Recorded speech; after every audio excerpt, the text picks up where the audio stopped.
পড়াশোনা সংক্রান্ত গুরুত্বপূর্ণ আপডেট পেতে অবশ্যই চ্যানেলটিকে সাবস্ক্রাইব করো এবং পাশে থাকা বেল আইকনটিতে অবশ্যই ক্লিক করো।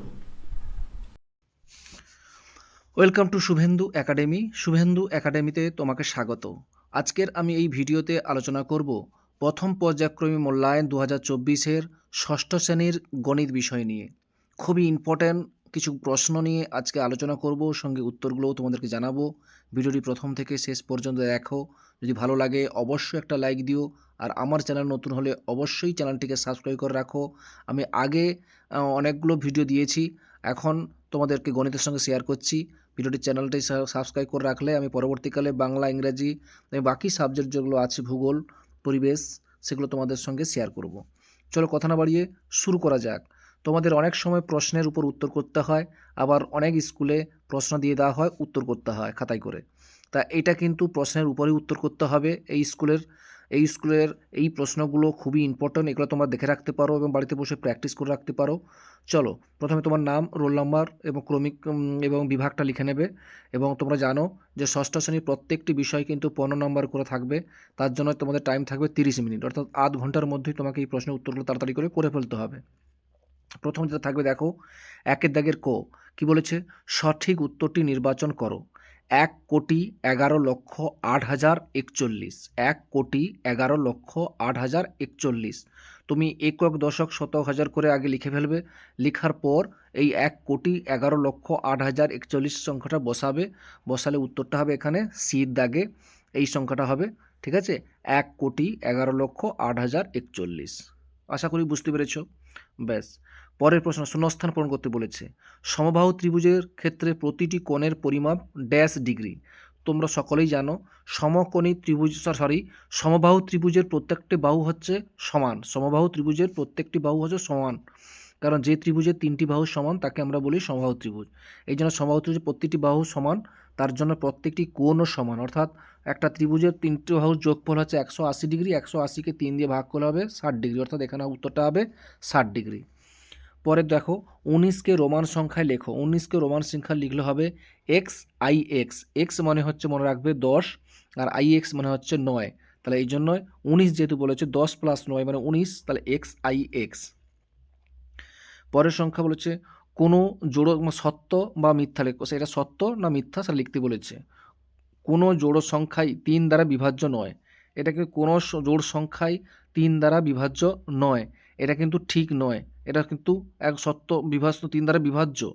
কোনো জোড় সংখ্যায় 3 দ্বারা বিভাজ্য, এটা হবে অবশ্যই সত্য। আচ্ছা, পরেরটা লিখবে, বুলটির এখন বয়স এক্স বছর। 6 বছর আগে তার বয়স ছিল কত? 6 বছর আগে যখন হবে তাহলে কি হবে? বিয়োগ হবে। এখন বয়স যদি তোমার 20 হয় তাহলে আগে কত হবে? যত বছর আগে বলবে সেটা বিয়োগ করতে হবে। এই জন্য উত্তরটা এখানে হবে এক্স মাইনাস 6 বছর। ঠিক আছে, এই হচ্ছে প্রথম শর্ট কোশ্চেন 5 নম্বরের। আচ্ছা আচ্ছা, তোমাকে একটু বলে রাখি, সত্য বা মিথ্যাতে কোনো জোড় সংখ্যায় 3 দ্বারা বিভাজ্য নয়, এটা সত্য না মিথ্যা বলেছে, এটা অবশ্যই সত্য হবে না, এটা হবে মিথ্যা। কারণটা হচ্ছে জোড় সংখ্যা অনেকগুলো হয়, 6, 12, এটা কিন্তু 3 দিয়ে বিভাজ্য হয়। তা জোড় সংখ্যা তো 6 বাবা থেকে তো জোড় সংখ্যা, সেটা 3 দ্বারা বিভাজ্য হবেই। তাহলে এখানে বলেছে কোনো জোড় সংখ্যা 3 দ্বারা বিভাজ্য নয়, এটা কিন্তু ভুল, এটা হচ্ছে মিথ্যা হবে এখানে। এরপর দেখো, যে কোনো 2টি প্রশ্নের উত্তর দিতে বলেছে। তোমাদের এখানে 4টি দেওয়া হয়েছে। দেখো পরপর দেখো, এটি সংখ্যাগুলো দেওয়া হয়েছে। একক, দশক, শতক, হাজার, অযুত, লক্ষ। 2,34,567 এর সাথে কোন ক্ষুদ্রতম সংখ্যা যোগ করলে যোগফল 835 দ্বারা বিভাজ্য হবে তা নির্ণয় করো। প্রথম অঙ্কটা তোমরা ক্যালকুলেশন করে দেওয়া হয়েছে, একটু দেখো। তোমাদের প্রশ্নগুলোর উত্তরগুলো আমি দেখিয়ে দিই। এই সমাধান দেখো, প্রথমে এটাকে 835 দ্বারা ভাগ করবে। ভাগ করলে যেটা হবে 28, আর ভাগশেষ যেটা থাকবে 767। এবার 835 থেকে 767 বিয়োগ করবে, হবে 68। তাহলে উত্তরটা এইভাবে লিখবে যে এর সাথে 68 যোগ করলে যোগফল হবে 835 দ্বারা বিভাজ্য হবে। ঠিক আছে, উত্তরটা এইভাবে সুন্দর করে লিখতে হবে। তোমাকে দেখিয়ে দিলাম উত্তরটা কীভাবে করতে হবে। প্রথমে এটাকে ভাগ করবে, ভাগ করার পর ভাগশেষ যেটা থাকবে 835 সঙ্গে এটা বিয়োগ করলে এটা হবে, সেটা হবে 68, যোগ করলে হবে 835। ঠিক আছে, এই প্রশ্নের উত্তর দেখিয়ে দিলাম। এরপরে যে প্রশ্নটা আছে দেখিয়ে দিই। 500 জন ছাত্রের মিড ডে মিলের জন্য এক সপ্তাহে 175 কিগ্রা চাল লাগে। 75 কিগ্রা চাল খরচ হওয়ার পরে 400 জন ছাত্রের বাকি চালে কত দিন চলবে? এই খুবই ইম্পর্টেন্ট অঙ্ক। এইরকম ধরনের প্রশ্ন কিন্তু তোমাদের পরীক্ষায় আসবে। এই প্রশ্নের উত্তর তুমি কীভাবে করবে সেটাও তোমাদেরকে একটু দেখিয়ে দিচ্ছি। এখানে দেখো, এইভাবে লিখবে। ছাত্র সংখ্যা ব্যাকের মধ্যে জন, চালের পরিমাণ কিগ্রা, সময় ব্যাকের মধ্যে দিন। প্রথমে 500, চালের পরিমাণ হচ্ছে 175, সময় হচ্ছে 7। তারপরে লিখবে 400, তারপরে লিখবে 175 থেকে 75 বিয়োগ করলে হবে 100, তাহলে জিজ্ঞাসা চিহ্ন।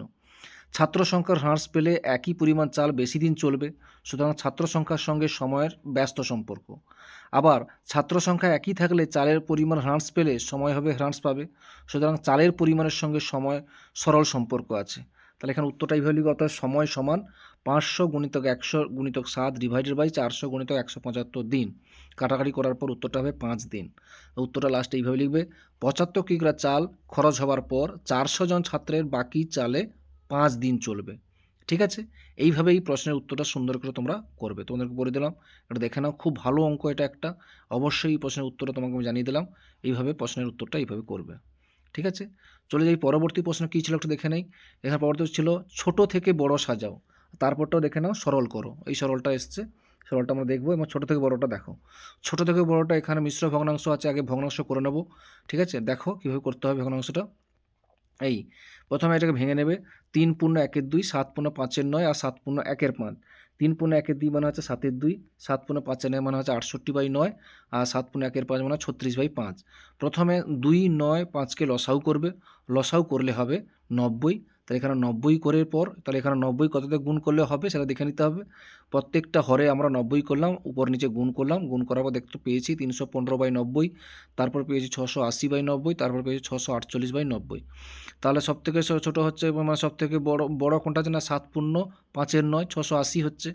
তারপরে 7 পূর্ণ 1-এর 5, তারপরে 3 পূর্ণ 1-এর 2। তো এইভাবে উত্তরটা করতে হবে। ঠিক আছে, এইভাবে ছোটো থেকে বড়টা আমরা সাজাতে হবে। এইভাবে সুন্দর করে অঙ্কগুলো করবে।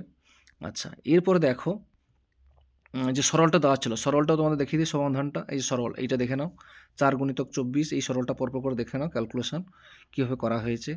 এই হচ্ছে টোটাল প্রশ্ন এবং সঙ্গে উত্তর। এই রকম ধরনের প্রশ্নগুলো কিন্তু তোমাদের আসবে।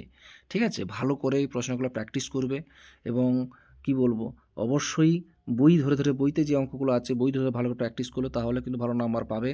তোমাদেরকে বলবো বই ধরে ধরে ভালো প্র্যাকটিস করে নাও। এখান থেকে প্রশ্নগুলো কেমন উত্তর হয় সেটাও তোমাদের দেখে নিলে। যাই হোক, ভিডিও কেমন লাগলো অবশ্যই কমেন্ট করবে।